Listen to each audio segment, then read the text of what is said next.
So when did he break to you the news that he was thinking about it? Was it after that first, set of treatments? Well, no, it was after he got an all clear. And he actually went back to school, finished his degree, and got a job offer from a company. He was a petroleum engineer, and they were in desperate need for petroleum engineers.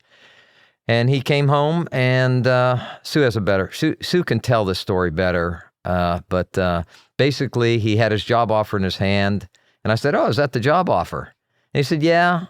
And then he said, "But I'm really not sure I want to accept it." And I said, "Well, what do you want to do?" And he said, "I think God's calling me to be a priest." And that was the first time? That was the first time. And then they went out for a long talk. Yeah, I was at home. So you're sitting down at home and, wow. I'm sitting there on the couch and raising a chair to my left and Ryan's to my right, and I'm watching this go on, and I went, "Oh, this is big. Oh, this is big." Yeah. And that was it. What was your first thought? Well, my first thought was, a delay. And then, wow, did I just hear that right? And we were delighted. Uh-huh. But it was, you can imagine the shift in dynamics in your head in that moment, that all of a sudden you're going now 180 degrees in a different direction, Yes. But, it was cool.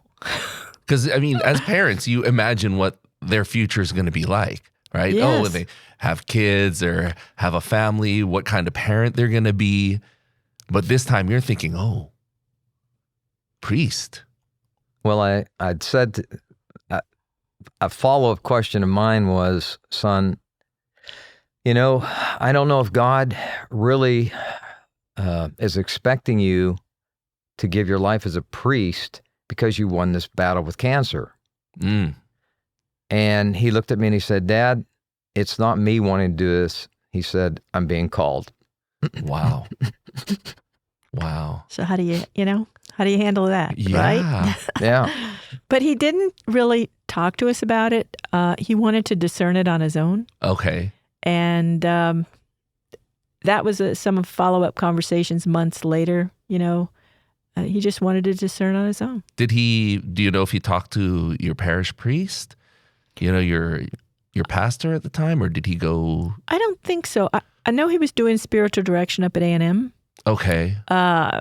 Because that's what they do. A lot of different priests come in from different religious orders and stuff. And I know he'd been doing that for at least 2 years. And so I know when he reached out, I think he reached out from that point to Father Dat. Okay. And so Father Dat was the vocation director at that point. Yeah, in Houston, yeah. Wow. Did he ever consider, do you know if he ever considered an order? Yes, he did. The guy up at A&M, the priest at A&M, was actually a religious order priest, the Legionnaires of Christ. And he had wanted to check him out because, of course, this priest was a great guy.